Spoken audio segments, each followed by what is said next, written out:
Welcome back to part 3 of the Signalman by Charles Dickens, ghost story. And if you remember, our author had been visiting for the second time the Signalman and his lonely occupation down there, and he'd imparted something which had worried him, seeing a figure with his one arm across his eyes and calling out that there's something had happened, giving a warning. Let's see what happens next. I asked his pardon, and he slowly added these words, touching my arm. Within 6 hours after the appearance, the memorable accident on this line happened. And within 10 hours, the dead and wounded were brought along through the tunnel over the spot where the figure had stood. A disagreeable shudder crept over me, but I did my best against it.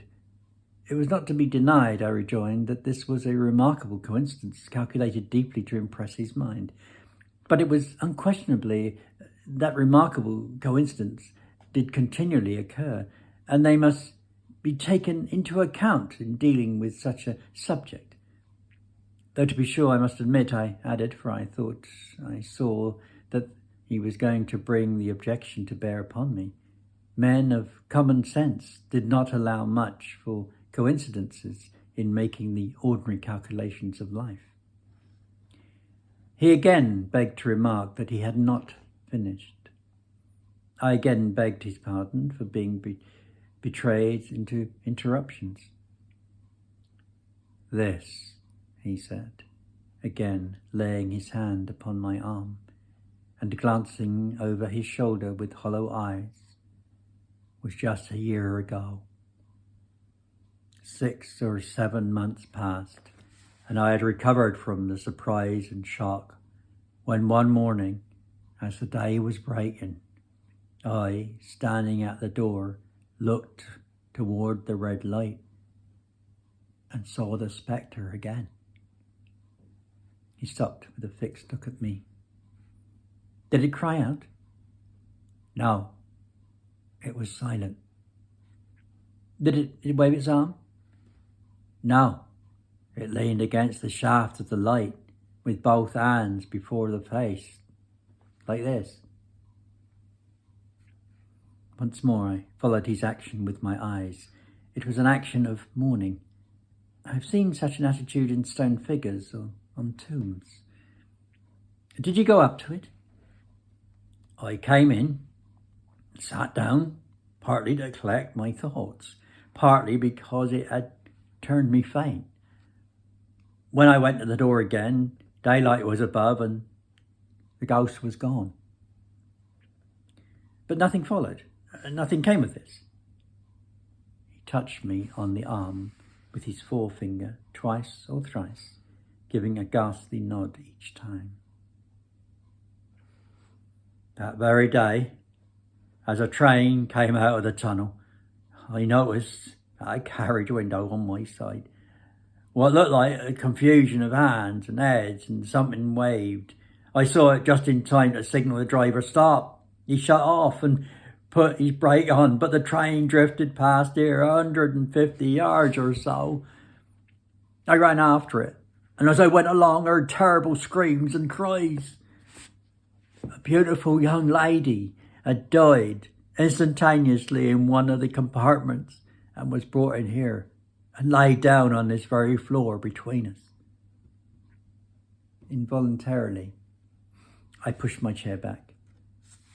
As I looked from the boards at which he pointed to himself. True, sir, true. Precisely as it happened, so I tell it you. I could think of nothing to say to any purpose, and my mouth was very dry. The wind and the wires took up the story with a long, lamenting trail. He resumed. Now, sir, mark this, and judge how my mind is troubled. The spectre came back a week ago. Ever since it has been there, now and again, by fits and starts.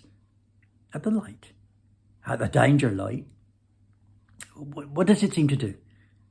He repeated, if possible, with increased passion and vehemence. that form a gesticulation of, "For God's sake, clear the way." Then he went on. "I've no peace or rest from it. It calls to me for many minutes together in an agonised manner. 'Below there! Look out! Look out!'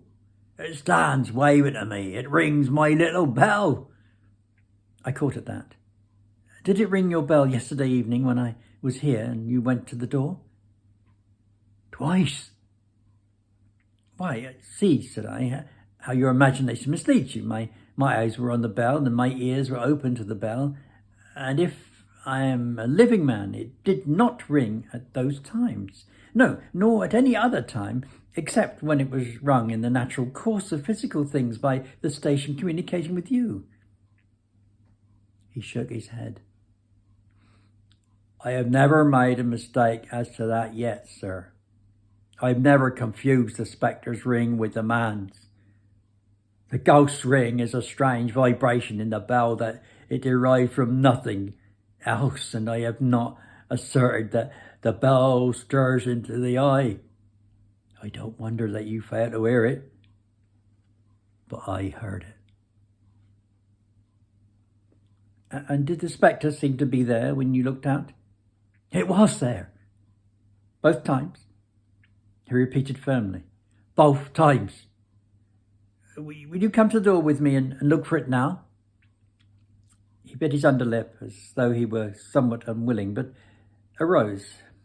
I opened the door and stood on the step while he stood in the doorway. There was a ginger light. There was the dismal mouth of the tunnel. There were the high, wet stone walls of the cutting.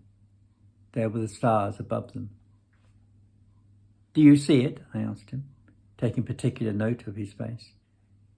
His eyes were prominent and strained, but not very much more so, perhaps, than my own had been when I had directed them earnestly towards the spot.